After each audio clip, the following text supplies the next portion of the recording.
gagawa po tayo ng simple recipe para sa mga bata. Ihanda po natin ang meatloaf at saka eggs. Buksan na natin.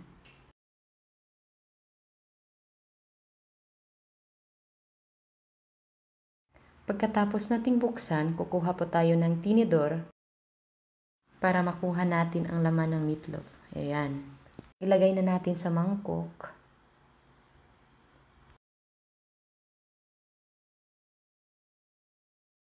Pagkatapos nito, ilagay na natin ang ating itlog.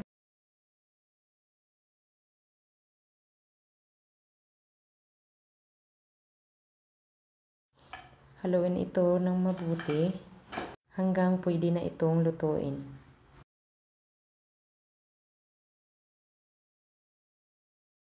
Pag mainit na ito, pwede na nating ilagay ang ating tortang meatloaf.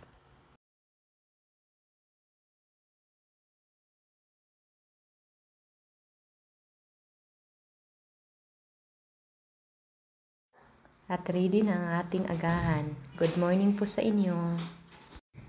Kain po tayo.